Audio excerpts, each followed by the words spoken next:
I'm Tyler Mitchell, 32, and last Tuesday my world collapsed with a phone call. Mr. Mitchell, you've missed 3 mortgage payments on your $600,000 loan, the banker said. My stomach dropped. I've never owned a house. Checking my credit report revealed the horrifying truth. My parents and sister had forged my signature on loan documents. When confronted, my father's response chilled me. Pay for your sister. It's your duty. I smiled politely, but they had no idea what I was about to do. Before I continue this nightmare, drop a comment letting me know where you're watching from. Hit that like button and subscribe to join me on this wild journey. Growing up in the Mitchell household meant understanding one unwritten rule: Madison came first. My sister, older by just 18 months, occupied the center of our family universe from day one. As a kid, I didn't question it. That's just how things were. My father, Richard, a high school economics teacher, and my mother, Eleanor, who worked as a nurse, weren't wealthy, but they managed our middle-class lifestyle in suburban Chicago well enough. Our modest 4-bedroom house felt spacious for a family of 4, except when it came to resources dedicated to each child.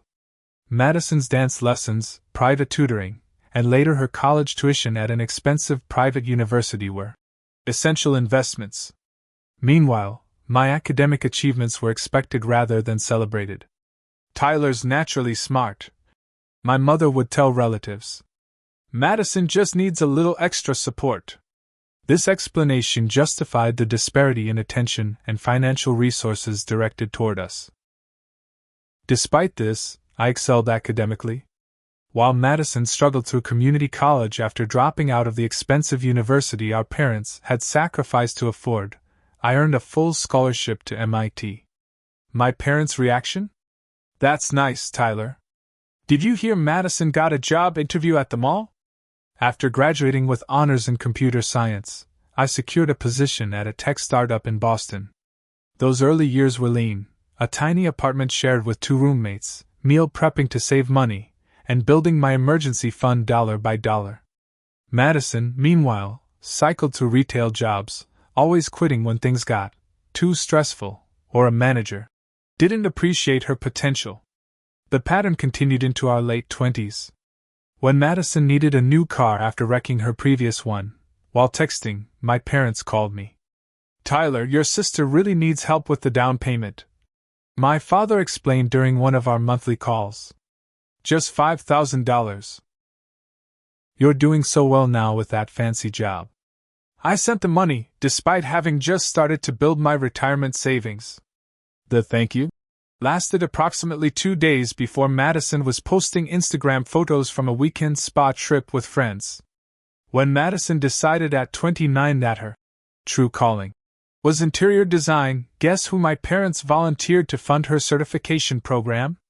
By then, I'd learned to set some boundaries, offering to pay half rather than the full amount. This decision sparked a family argument that lasted through Thanksgiving dinner. After everything we've done for you, my mother said, her voice trembling with practiced emotion, your sister would do it for you. The reality? Madison had never done anything for me. Not once had she remembered my birthday without a reminder. The Christmas I flew home with a stomach virus, she complained that my illness was ruining everyone's holiday. By the time I turned 31, I'd created significant distance between myself and my family. Our interactions had become perfunctory, obligatory holiday calls, the occasional family dinner when I visited Chicago. I'd built a life in Boston that felt increasingly like home, with friends who actually celebrated my successes rather than minimizing them. My career had taken off. After years of dedicated work, I'd been promoted to senior software architect at NextGen Solutions, a position that came with stock options and a substantial salary increase. The company had just been featured in Tech Innovator magazine, with a small profile about our team's breakthrough security protocol. I'd mentioned this promotion during our last family video call, watching as my parents nodded distractedly before asking if I'd heard about Madison's new boyfriend, a real estate entrepreneur named Jason. What I didn't share with them was how I'd been carefully saving and investing for years. Between my emergency fund, retirement accounts, and a growing investment portfolio, I'd accumulated a solid financial foundation. At 32, I was finally considering buying my own condo in Boston's increasingly expensive market. Looking back, I realized that this financial stability, which I'd mentioned casually during family conversations, had placed a target on my back. Success, in my family's eyes, wasn't something to be proud of, it was a resource to be tapped for Madison's benefit. The day before the fateful call from Jefferson Bank, I'd received a strange text from my sister. "So happy for you, little brother! Can't wait to see what you do next!" It was unusually enthusiastic, especially since I hadn't shared any new achievements. Now I understand that her message wasn't celebrating my success, it was celebrating what my success would do for her. The call came on a Tuesday morning while I was working from home. My coffee was still hot beside my keyboard when my phone lit up with an unfamiliar number displaying a Chicago area code. "Mr. Mitchell? This is Andrea Reynolds from Jefferson Bank's Mortgage Services Department. I'm calling regarding your missed payments for the property at 847 Lakewood Drive." I almost hung up, assuming it was a scam call. "I think you have the wrong person. I don't have a mortgage." Andrea's professionally concerned voice continued. "Sir, you're listed as the primary borrower on a $600,000 loan originated 8 months ago. The payments were consistent until 3 months ago, and now you're facing potential foreclosure proceedings." My mouth went dry. "There's been a mistake. I've never purchased property in Chicago. Our records show your signature on all the documentation, Mr. Mitchell. The loan was approved based on your income verification and excellent credit history. I can email you copies of the paperwork if that would help clear things up." 10 minutes later, I stared at my laptop screen in horror. There was my signature, or rather, a reasonable facsimile, on page after page of mortgage documents. The property address meant nothing to me, but the co-signers listed made my blood run cold: Richard and Eleanor Mitchell. My parents had taken out a mortgage in my name. The next 4 hours passed in a blur of phone calls and frantic research. I contacted the 3 major credit bureaus, discovering the mortgage wasn't the only thing I hadn't authorized. 2 new credit cards had been opened in my name, both maxed out at their $25,000 limits. A car loan for a BMW was also registered under my Social Security number. By late afternoon, I'd spoken with representatives from 5 different financial institutions, filed initial fraud alerts, and scheduled an emergency appointment with a lawyer for the following day. But there was one call I couldn't bring myself to make, to my parents. Instead, I booked a flight to Chicago for the following morning. Before heading to the airport, I met with a notary to sign an affidavit stating I had not authorized any of these financial instruments. The process felt surreal, documenting in official terms that my own family had stolen my identity. Landing in Chicago, I rented a car and drove straight to the address listed on the mortgage, 847 Lakewood Drive. The neighborhood was upscale, much nicer than where my parents lived. Large oak trees lined the street, and meticulously maintained lawns fronted substantial homes. I parked across from number 847, a newly constructed 2-story colonial with a 3-car garage and professional landscaping. As I sat watching the house, a BMW identical to the one purchased in my name pulled into the driveway. Madison stepped out, designer shopping bags hanging from her arm, followed by a man I recognized from her Instagram as Jason, the real estate entrepreneur. They were living in a house purchased with my stolen identity. I drove away before they noticed me, hands shaking on the steering wheel.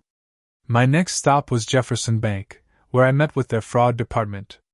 The bank officer, Kevin Phillips, reviewed my documentation with growing concern. "Your signature was notarized," he explained, showing me the relevant page. "That's why the loan was approved without question." The notary's stamp belonged to Patricia Williams. The address listed was my parents' home. "She's my mother's best friend," I said quietly. "They've known each other since college." Kevin's expression softened with sympathy. "Mr. Mitchell, I recommend you contact the police immediately. This is clear-cut identity theft and fraud." Instead, I drove to my parents' house, the same modest split level where I'd grown up. Mom's garden was in full bloom, Dad's pristine lawn evidence of his weekend mowing ritual. Everything looked normal, deceivingly so. Through the living room window, I could see them sitting together watching TV, just like any ordinary couple in their early 60s. Not like people who had committed felony fraud against their own son. I couldn't confront them. Not yet. Not until I understood the full scope of what they'd done. From my car, I called my friend Carlos, a cybersecurity specialist I'd met at MIT. I need help accessing my credit history going back several years, I explained after sharing the basics of my situation.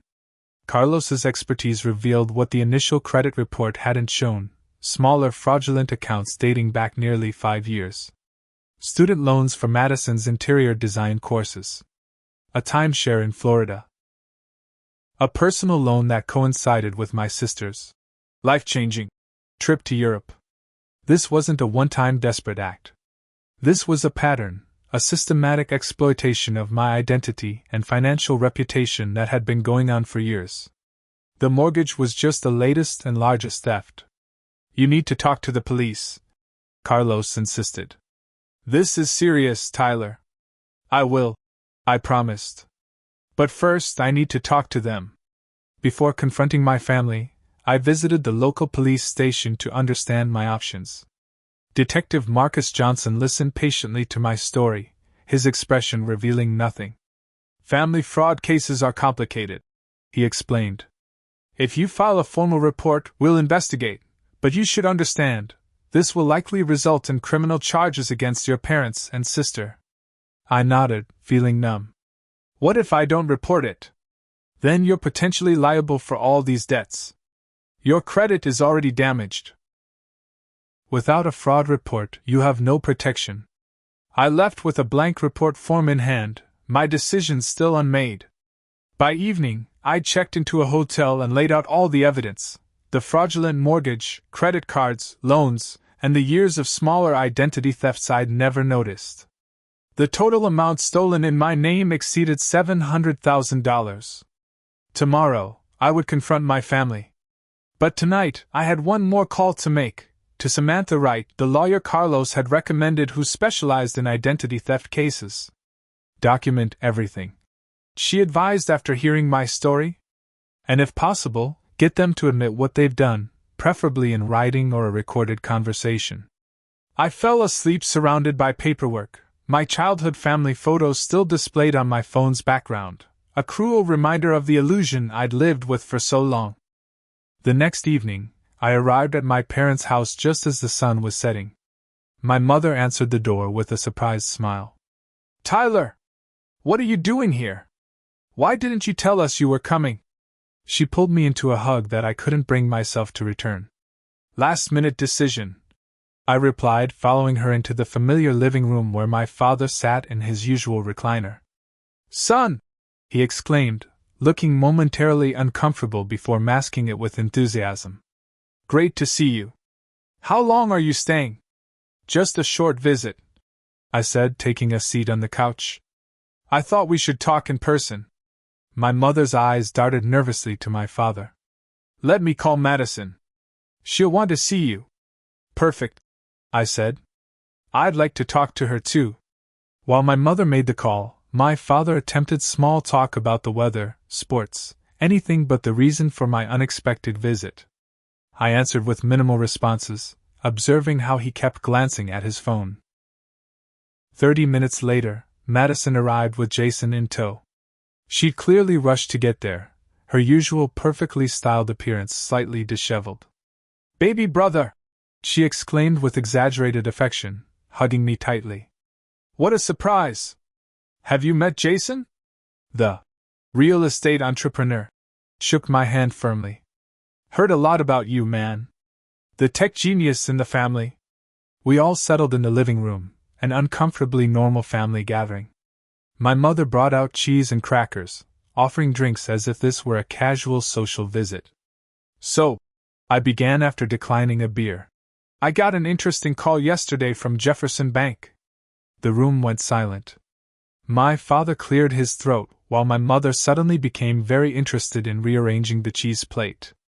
They wanted to know why I've been missing mortgage payments on a house I didn't know I owned.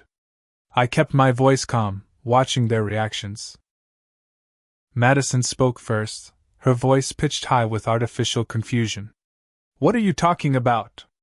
I reached into my bag and pulled out the mortgage documents, placing them on the coffee table. 847 Lakewood Drive. Purchased 8 months ago with a loan in my name. Interesting coincidence that you're living there, Maddie. My father leaned forward, his expression shifting from discomfort to authoritative. Tyler, we were going to tell you about this arrangement. Arrangement? I repeated. You forged my signature on a $600,000 mortgage without my knowledge or consent. That's not an arrangement, it's fraud. Don't be so dramatic, my mother interjected. We needed your income to qualify for the loan. Madison and Jason are making the payments. Except they're not, I countered. The bank is threatening foreclosure because no one's paid in 3 months. Jason shifted uncomfortably. The real estate market had a temporary downturn. My investments are just tied up at the moment. Madison rolled her eyes at him before turning to me with her practiced pleading look. Tyler, we hit a rough patch. We were going to catch up on the payments. With what money? I asked. The $25,000 you charged on each of these? I placed the credit card statements beside the mortgage documents. My mother gasped. Those were emergencies. Designer clothes and spa weekends are emergencies? I asked, having reviewed the charges. My father stood up, his voice taking on the stern tone he'd used throughout my childhood when I'd questioned anything. We knew you'd be difficult about this. After everything we've done for you. I laughed without humor. What exactly have you done for me, Dad? Besides stealing my identity and destroying my credit? We gave you everything, my mother exclaimed. We raised you, fed you, clothed you. You did the bare minimum required by law as parents. I interrupted. Meanwhile, you've been stealing from me for years. I placed the older loan documents on the growing pile of evidence. Student loans for Madison's courses, the timeshare, her Europe trip. How long has this been going on? Madison had the decency to look slightly ashamed, but quickly recovered. You've always been so selfish with your money. We knew you wouldn't help if we asked. So theft was the obvious solution. My father's face reddened. It's not theft when it's family. We're all in this together. Really? Because my name is the only one on these loans. I'm the only one legally responsible for paying them back. That's what family does, my mother insisted. Your sister needed a nice home to start her life with Jason. You have more than enough money with your fancy job. The conversation was becoming circular, with my parents and Madison alternating between denying responsibility and justifying their actions. Jason remained largely silent, occasionally checking his phone as if searching for an escape route.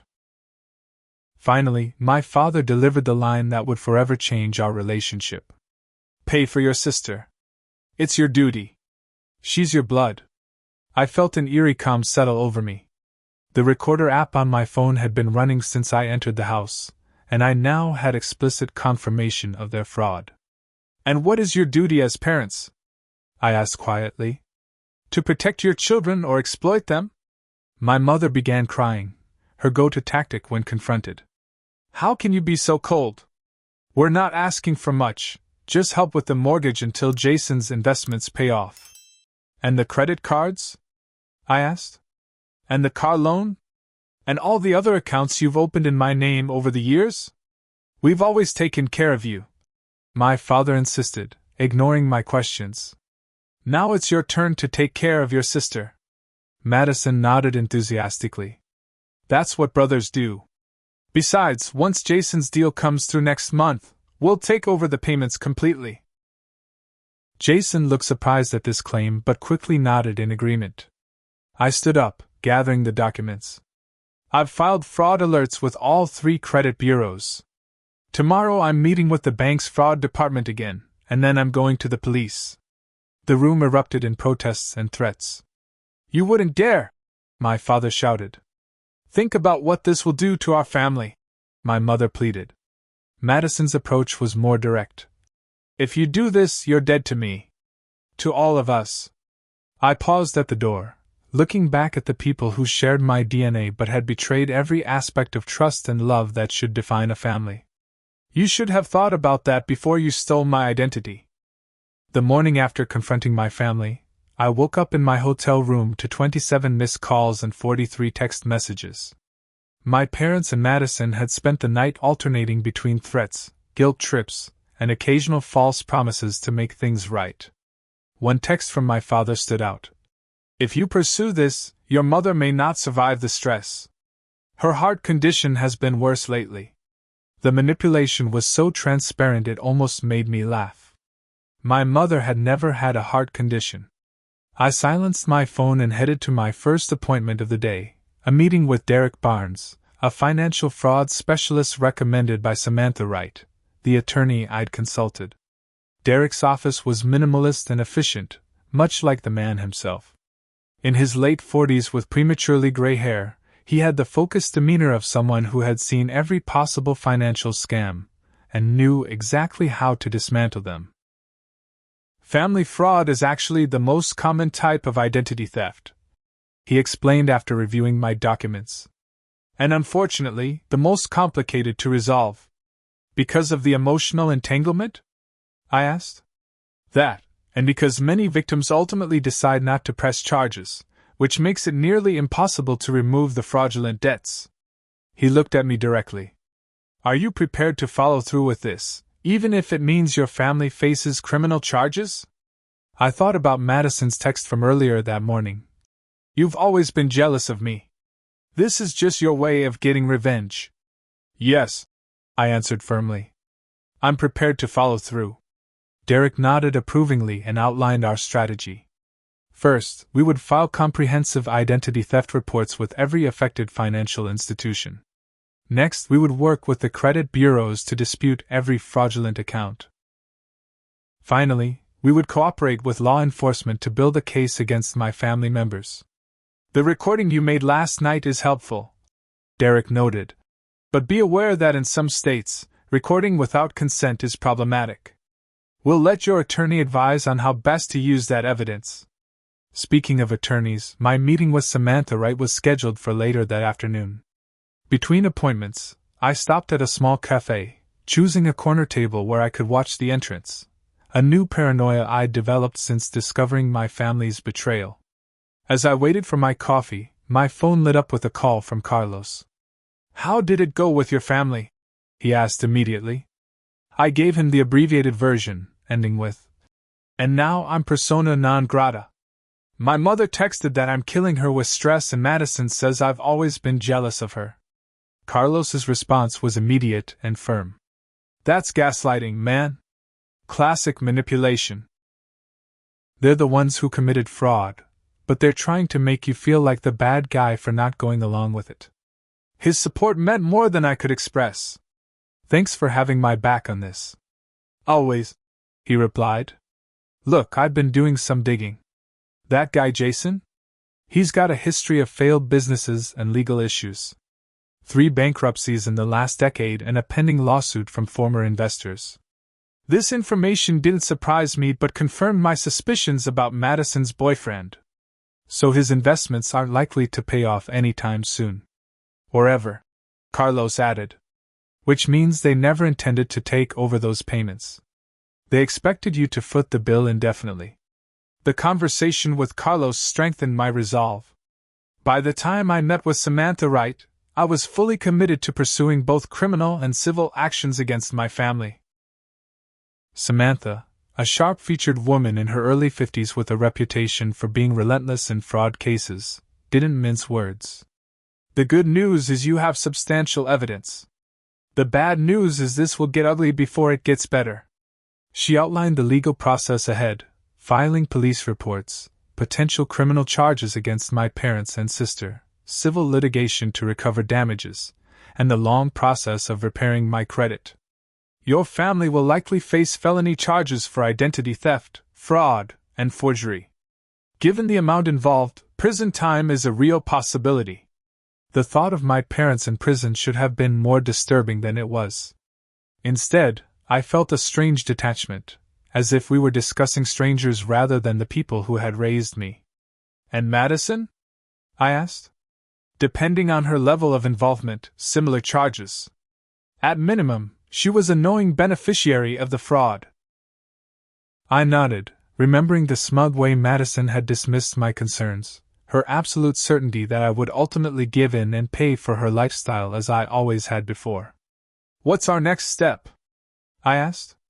We filed the police report today, Samantha said, gathering her papers. Detective Johnson is expecting us. Marcus Johnson, the detective I'd spoken with initially, greeted us at the police station with professional courtesy. The formal process of filing the report took nearly 3 hours, during which I provided statements, evidence, and the recorded conversation from the previous night. We'll need to interview your family members, Detective Johnson explained. This investigation will take time, especially given the duration and extent of the fraud. By the time I left the police station, it was early evening. I checked my phone to find several voicemails from unknown numbers. Playing the first one, I recognized my Aunt Susan's voice. Tyler, how could you do this to your parents? After everything they've sacrificed for you. Madison is devastated. You need to drop this vindictive witch hunt and help your family. The second was from my Uncle Robert. Son, you're making a terrible mistake. Family problems should stay within the family. Call me back so we can discuss a reasonable solution. My family had mobilized their connections, attempting to pressure me from all sides. I blocked each number methodically, a strange sense of liberation growing with each deletion. That evening, I met Carlos and his wife Rachel for dinner at a restaurant far from my parents' neighborhood. Their unwavering support was the counterbalance I needed against my family's emotional warfare. We've booked you a session with Dr. Jessica Martinez, Rachel informed me over dessert.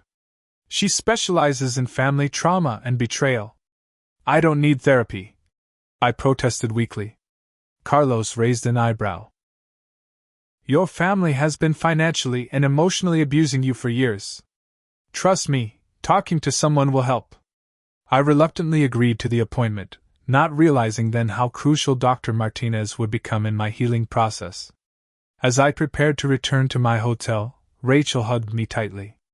You're doing the right thing, Tyler. Standing up for yourself isn't selfish, it's necessary. That night, I implemented the additional protective measures Derek had recommended, placing extended fraud alerts on my credit reports, enrolling in identity monitoring services, and changing every password and security question for my accounts. Family knowledge, my first pet's name, my childhood street, my favorite teacher, had become a security liability. As I worked, a text arrived from Madison. Jason and I just got an eviction notice. Hope you're happy now that we'll be homeless. This is all your fault. I didn't respond, but saved the message as additional evidence of her acknowledgement that she'd been living in the fraudulently obtained house. The strategic response to my family's betrayal was now fully in motion, a complex machinery of legal, financial, and emotional countermeasures that couldn't be stopped. For the first time since discovering the fraud, I slept soundly, the burden of indecision lifted from my shoulders. The morning after filing the police report, my lawyer called with news that made my stomach drop.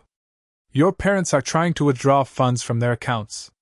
The bank flagged it as suspicious activity given the ongoing fraud investigation. They were attempting to hide assets before the legal proceedings could begin, another betrayal to add to the growing list. Detective Johnson moved quickly after that, obtaining warrants to freeze my parents' and sister's financial accounts. The investigation was gathering momentum, with each new discovery painting a more disturbing picture of my family's activities. Patricia Williams, my mother's friend who had notarized the fraudulent documents, was brought in for questioning. She claimed ignorance of any wrongdoing, insisting she believed I had signed the papers personally, despite never having seen me do so. She's lying, I told Detective Johnson during our follow-up meeting. She knew exactly what she was doing. The detective nodded thoughtfully. We've subpoenaed her notary records. If we find a pattern of suspicious activities, she'll face charges too. Meanwhile, Jefferson Bank's internal investigation confirmed what I already knew. The mortgage application contained falsified income documentation and forged signatures. The bank officially declared the mortgage fraudulent and began their own legal proceedings against my family. As for the BMW and credit cards, those companies initiated similar fraud investigations, each adding to the mountain of evidence against my parents and Madison. 2 weeks into the investigation, my parents were formally charged with identity theft, loan fraud, credit card fraud, and forgery, multiple felonies that carried significant potential prison sentences. Madison faced slightly lesser charges as an accessory and beneficiary of the fraud, while Jason was investigated for his potential involvement in the scheme. The district attorney assigned to the case, Veronica Turner, was known for her tough stance on financial crimes. During our first meeting, she explained the potential outcomes. Given the dollar amount and premeditated nature of these crimes, we're looking at possible prison sentences of 5 to 10 years for your parents if convicted. Your sister might get a lighter sentence with a plea deal, especially if she cooperates with the prosecution. The reality of what that meant, my 60-something parents potentially spending years in prison, hit me harder than expected. Despite their betrayal, some deeply ingrained sense of family loyalty made me hesitate. Is there any alternative? I asked. Veronica considered this. If they make full restitution, plead guilty, and you, as the victim, request leniency, the judge might consider probation or home confinement. But that's entirely dependent on their cooperation and your wishes. I nodded, uncertain of what I wanted the ultimate outcome to be. Justice, yes, but at what cost? As the criminal case progressed, Samantha advised filing a civil lawsuit to recover damages beyond the fraudulent accounts themselves, including compensation for my damaged credit, legal fees, and the emotional distress I'd suffered. The criminal case addresses the legal violations, but the civil case is about making you whole again financially, she explained. The lawsuit named my parents, Madison, Jason, and Patricia Williams as defendants, seeking nearly $1 million in total damages. 2 days after the civil filing, the first settlement offer arrived, an insultingly low amount accompanied by a demand that I drop the criminal charges. Samantha rejected it immediately. They're still not taking responsibility, she noted. This offer assumes you're just using the criminal charges as leverage. The pressure from extended family intensified as news of the criminal charges spread. Cousins I hadn't spoken to in years called to express their disappointment. My father's brother showed up at my hotel, attempting to convince me that destroying the family over a simple misunderstanding was unconscionable. Your grandfather would be ashamed, he said, invoking the memory of a man who had died when I was 12. Family stands by family, no matter what. Even when family steals from family? I countered. Would Grandpa have approved of that? He left without an answer, but the encounter shook me. That night, I called Dr. Martinez and moved our first session up to the following morning. Jessica Martinez's office was a calm space that contrasted sharply with the chaos of my current life. A woman in her mid-40s with a direct yet compassionate manner, she listened intently as I explained the situation. You're carrying 2 separate burdens, she observed after I finished. The actual fraud and betrayal, and the cultural expectation that family loyalty should trump everything else, including your own well-being. Exactly, I agreed, relieved that someone understood. Everyone keeps saying I should forgive them because they're family, but they haven't even admitted they were wrong. Forgiveness without accountability isn't healing, it's enabling, Dr. Martinez said firmly. You're not required to sacrifice your financial future and mental health on the altar of family harmony. Those sessions became my anchor during the increasingly turbulent legal proceedings. As the evidence against my family mounted, their defense strategies shifted from denial to diminishment. Their attorney argued that the actions were taken out of loving concern for Madison's well-being, not malicious intent toward me. They claimed they had always intended to make the payments themselves, despite evidence showing they had neither the means nor the intention to do so. For months into the legal battle, my father requested a meeting. Against Samantha's advice, I agreed to see him at the courthouse, with attorneys present. He looked older than I remembered, the stress of the proceedings evident in his face. "Tyler, this has gone too far. Your mother can barely sleep. Madison's lost her job because of the stress." "I'm sorry to hear that," I said, genuinely meaning it despite everything. "But I didn't create this situation. We're your parents," he insisted. "Everything we did was to take care of our family. By sacrificing me?" He had no answer for that. Instead, he pushed a folder across the table. "We're prepared to make a new offer. The house will be sold, and all proceeds will go toward paying off the fraudulent debts. We'll take out legitimate loans in our names for the remainder." I glanced at Samantha, who reviewed the documents with professional detachment. "And the criminal charges?" I asked. "We're asking for your help in getting them reduced. Your mother and I are too old for prison, Tyler." The meeting ended without resolution, but it marked a turning point. For the first time, my parents were acknowledging their responsibility, even if they couldn't bring themselves to actually apologize. The legal proceedings continued for another 3 months. Madison eventually accepted a plea deal, agreeing to testify about the extent of the fraud in exchange for probation rather than jail time. Her relationship with Jason had ended abruptly when he disappeared after being served with court papers. My parents, facing overwhelming evidence and the prospect of a trial, ultimately pleaded guilty to reduced charges. The judge, taking into account their age and my reluctant request for leniency, sentenced them to 2 years of house arrest, 5 years of probation, and required financial restitution. The civil case settled shortly thereafter, with my parents agreeing to sell their home and liquidate their retirement accounts to pay back the fraudulent debts and my legal expenses. The resolution brought no joy, only a hollow relief that the legal battle was finally over. What remained was the much harder work of deciding what, if anything, my relationship with my family would be going forward. The house at 847 Lakewood Drive sold in early spring, 9 months after I discovered the fraud. I watched the online listing change from "for sale" to "pending" to "sold" with detached interest. The proceeds covered most of the fraudulent mortgage, with my parents' liquidated assets making up the difference.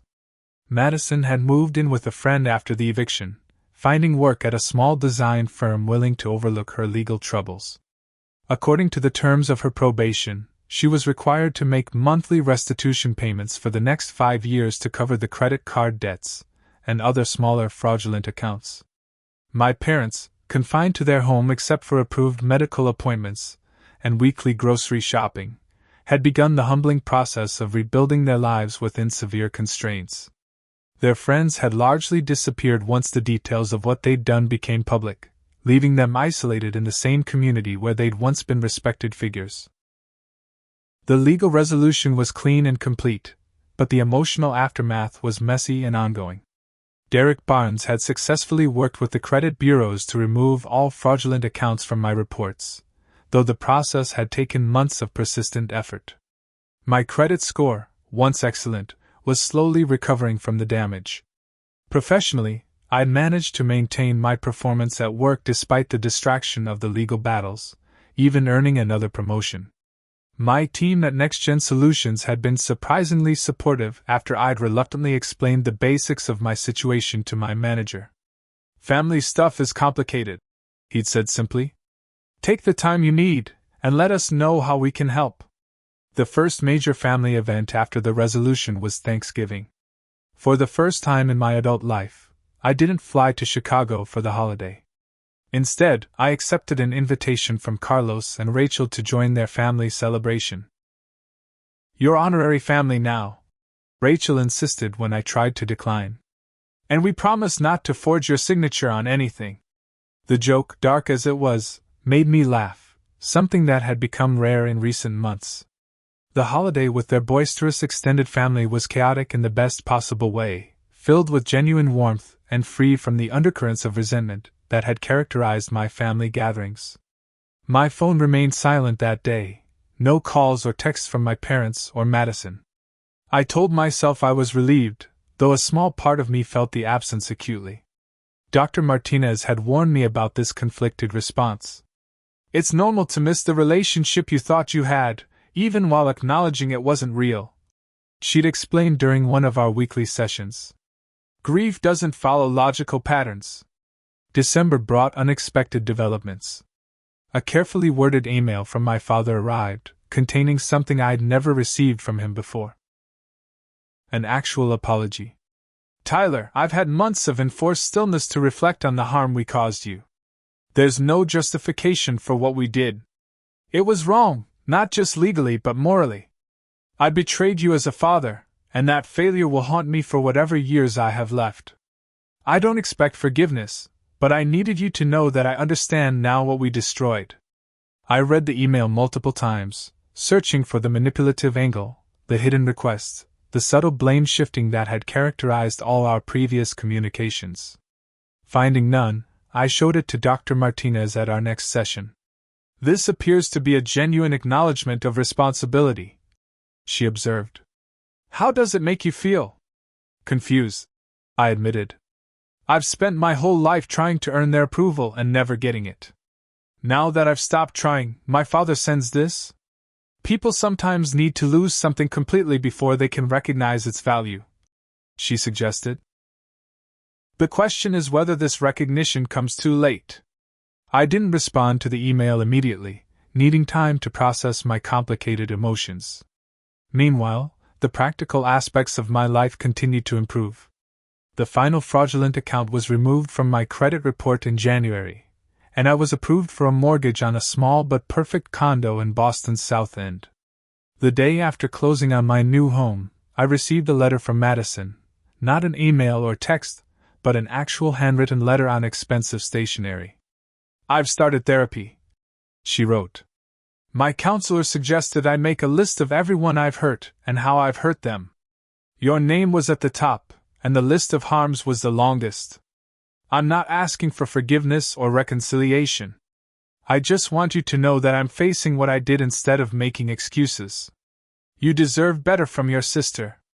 Like my father's email, her letter contained no requests or expectations, just acknowledgement. I placed it in a folder with the other documentation from this chapter of my life, uncertain whether it represented the final page or merely the end of a section. By spring, a full year after the discovery of the fraud, I had established a new normal.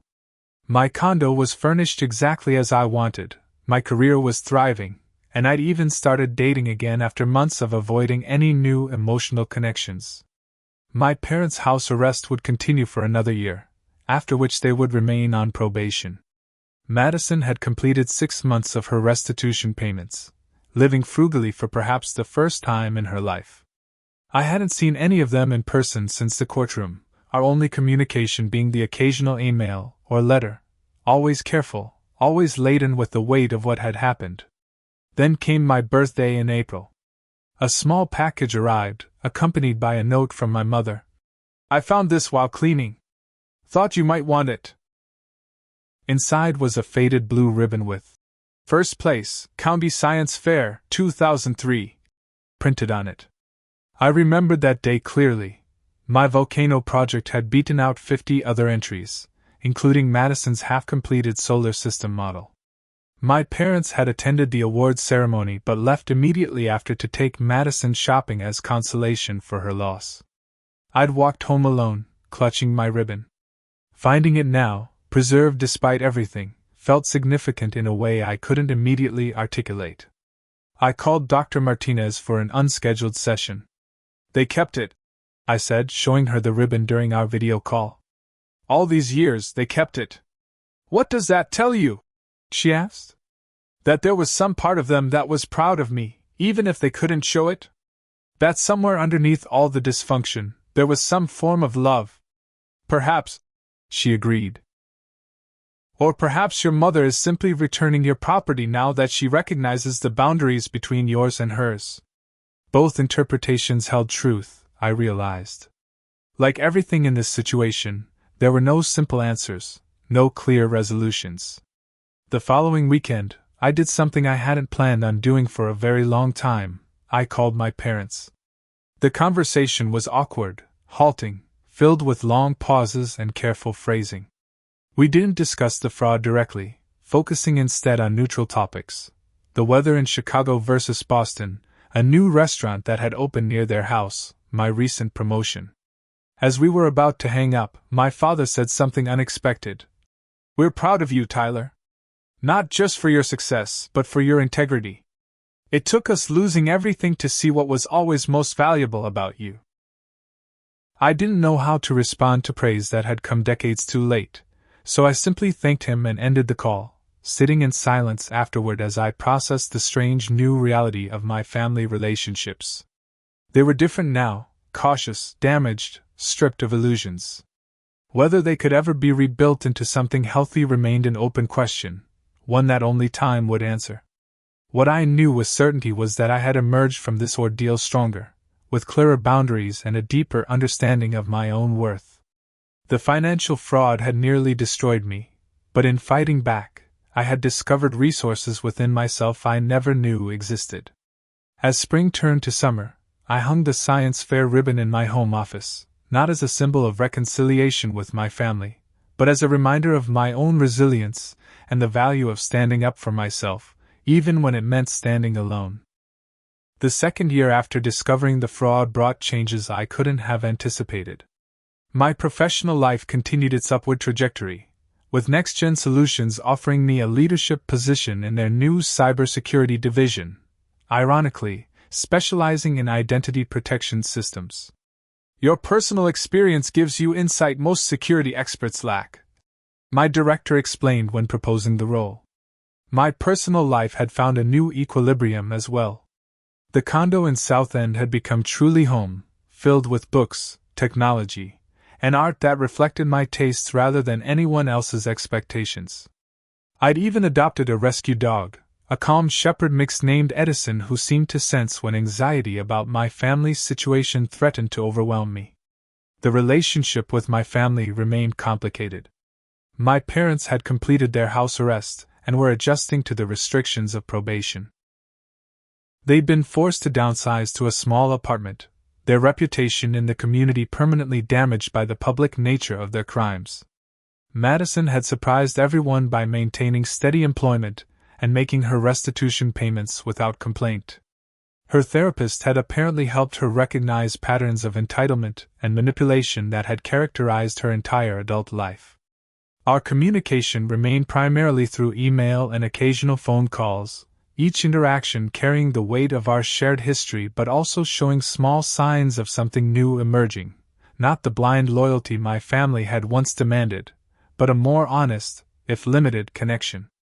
Dr. Jessica Martinez had helped me navigate this evolving relationship, our sessions decreasing in frequency but remaining a vital part of my healing process. Family reconciliation after betrayal isn't about returning to the way things were, she'd explained during one particularly insightful session.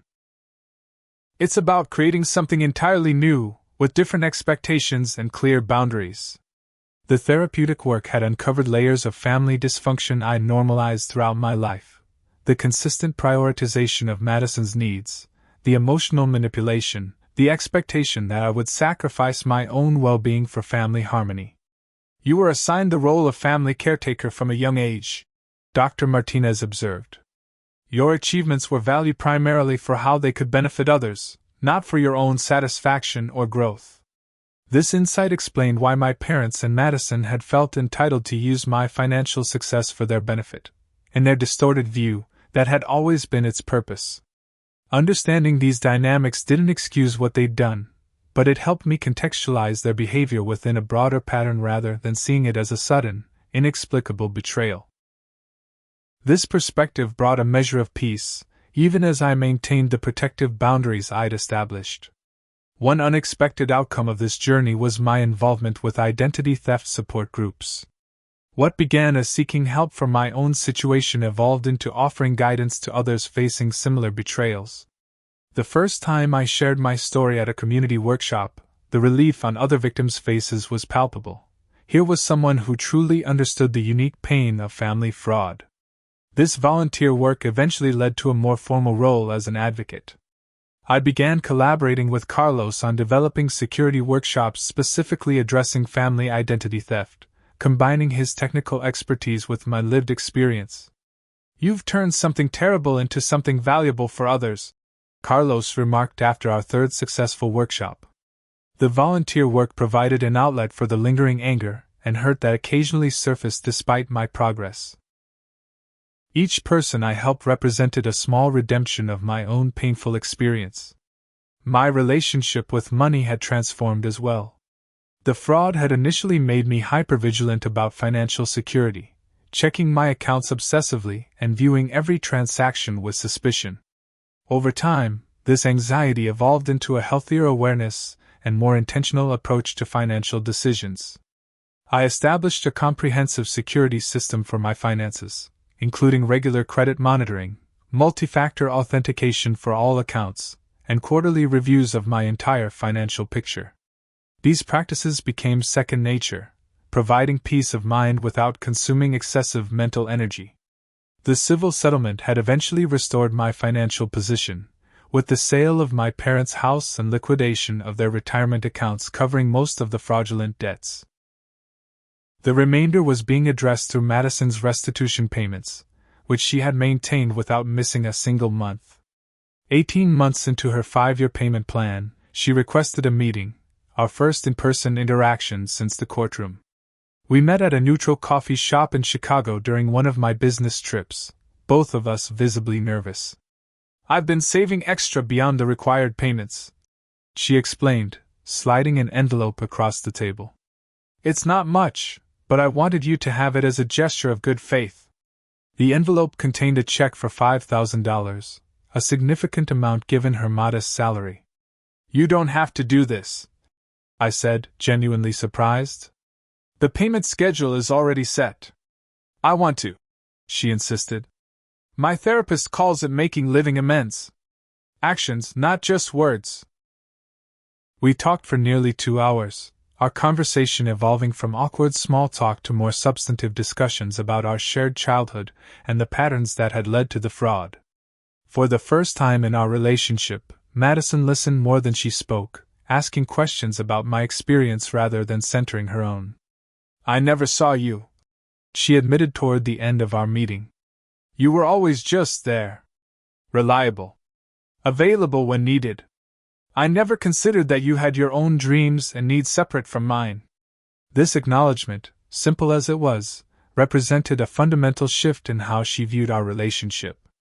Whether it could ever translate into genuine sisterly love remained uncertain, but it was unquestionably progress. My parents' journey toward accountability had been less consistent but still showed moments of genuine growth. My father had begun writing me letters, not emails but actual handwritten letters, reflecting on specific memories and acknowledging how their parenting had contributed to the dynamics that enabled the fraud. "We taught Madison that her wants were needs," he wrote in one particularly insightful letter. "And we taught you that your needs didn't matter if they conflicted with hers. I can see now how deeply unfair that was." My mother's progress was slower, her communication still occasionally slipping into justifications or subtle guilt trips. Dr. Martinez had helped me recognize these patterns and respond appropriately, maintaining boundaries without escalating conflict. "Your mother may never fully acknowledge her role," Dr. Martinez suggested. "You'll need to decide what level of relationship is possible given that limitation. These relationships would never be what society considers normal family connections. They had been fundamentally altered by betrayal and its legal consequences. Yet they were evolving into something authentic, based on reality rather than obligation or manipulation." The holidays remained challenging, a time when cultural expectations about family togetherness collided with the complicated reality of our situation. The second Thanksgiving after the fraud, I accepted an invitation to have dinner with my parents, a brief, carefully structured visit that acknowledged the occasion without pretending all was forgotten. The meal was awkward but civil, with moments of genuine connection interspersed with uncomfortable silences. When I left, my mother hugged me tentatively, whispering, "Thank you for coming," with an awareness that my presence had been a choice rather than an obligation. Christmas was spent with Carlos and Rachel's family again, becoming a new tradition that felt more nurturing than any holiday I'd experienced growing up. I sent my parents and Madison modest gifts, receiving equally thoughtful items in return. A far cry from the extravagant presents that had once been expected from Madison, while my own wishes were treated as optional. As the second anniversary of discovering the fraud approached, I realized the acute pain had gradually transformed into something more manageable, a dull ache that surfaced occasionally rather than the consuming anger and hurt that had initially dominated my life. "That's what healing looks like," Dr. Martinez confirmed during one of our now monthly check-ins.